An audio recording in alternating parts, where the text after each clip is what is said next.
हे सौभाग्यशालिनी रात्रि, आज जो चोर स्वर्ण आदि धातुओं का अपहरण करते हैं, उस धन को हमारे उपभोग का साधन बनाओ।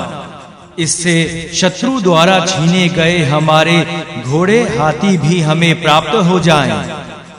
हे रात्रि, हम सभी स्तुतिकर्ताओं तथा पशुओं, पुत्रों, मित्र आदि को रक्षण के लिए उषा को प्रदान करो। हे विभावरी, उषः हम सबको दिन प्रदान करें तथा दिन पुनः तुम्हें प्राप्त करे। हे कर्म, मैं सबके प्रेरक सविता देव की आज्ञा से अश्वनी कुमारों की भुजाओं से तथा पूषा देव के हाथों से तेरा आरंभ करता हूँ। सूक्त 52वां देवता काम। इस वर्तमान सृष्टि के पहले परमेश्वर के मन में काम भली भांति व्याप्त हो गया। माया में विलीन अंतःकरण में वही काम बीज बना।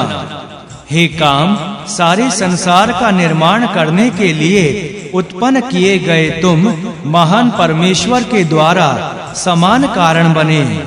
हे काम, तुम यजमान को धन की अधिकता प्रदान करो। हे काम, तुम अपने सामर्थ्य से प्रतिष्ठित हो। हे व्यापक एवं विशेष दीप्त वाले, तुम हमारे प्रति मित्र के समान आचरण करते हो। हे काम, तुम क्रोधित होने पर शत्रु सेनाओं को सहन करते हो। तुम यजमान को ऐसा बल प्रदान करो जो शत्रु को पराजित करने में समर्थ हो।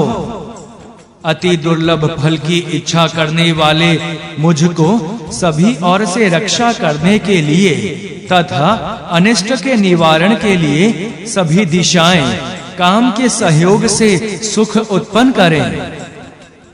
फल विषयक इच्छा से काम मेरे समीप आए।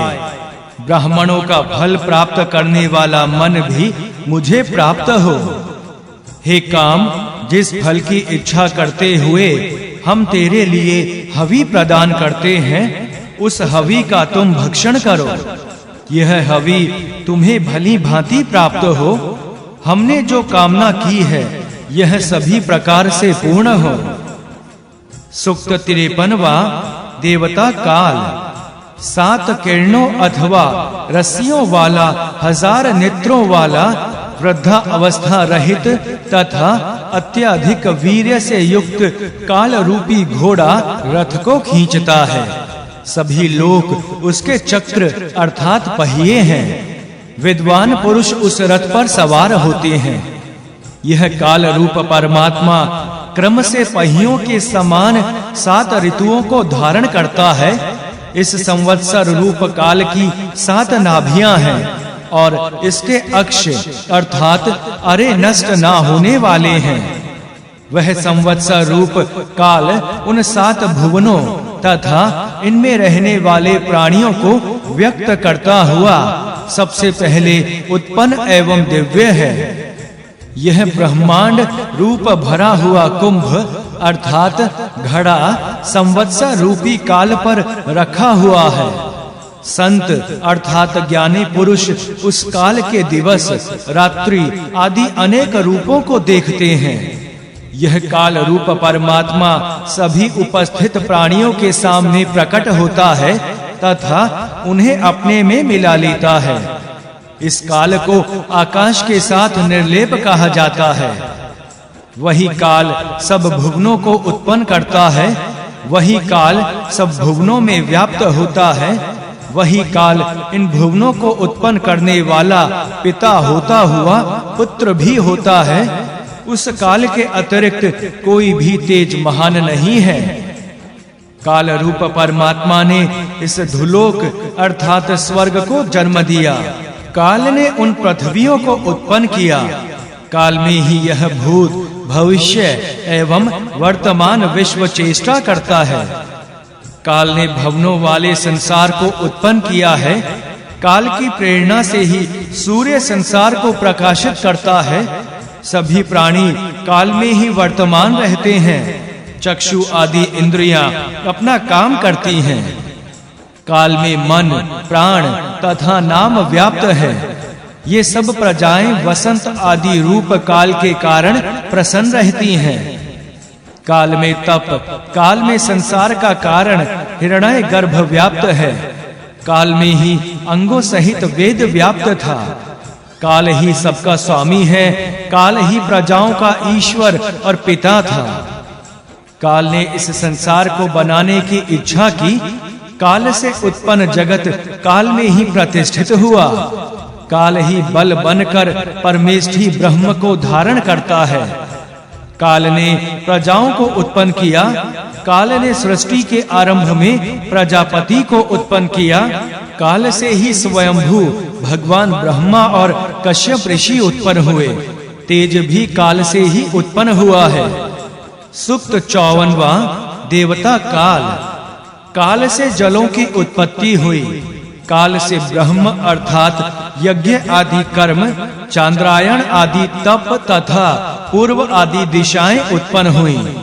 काल के कारण ही सूर्य उदय होते हैं तथा काल में ही अस्त हो जाते हैं। काल के कारण वायु चलती है। काल के कारण पृथ्वी महिमामयी है। धुलोक काल से ही महिमामय है तथा काल के आश्रित है।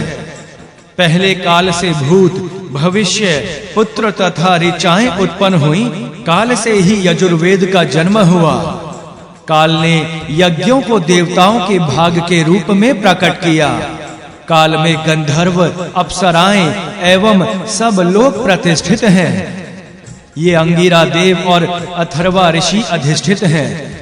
इस लोक को, परलोक को, पुण्य लोकों को, दुख रहित लोक धारकों को, सभी कहे गए और बिना कहे गए लोकों को यह ब्रह्म रूप काल व्याप्त करके उत्तम काल देव सभी स्थावर और जंगम जगत को उत्पन्न करता है।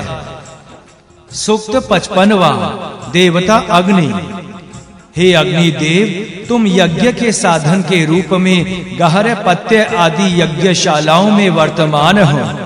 जिस प्रकार घोड़े को घास दी जाती है, उसी प्रकार तुम्हारे लिए हम यह खाने योग्य हवि रात दिन प्रदान करते हुए अन्न और धन से प्रसन्न होते हुए तुम्हारा सामीप्य प्राप्त करें तथा हमें नाश की प्राप्ति ना हो।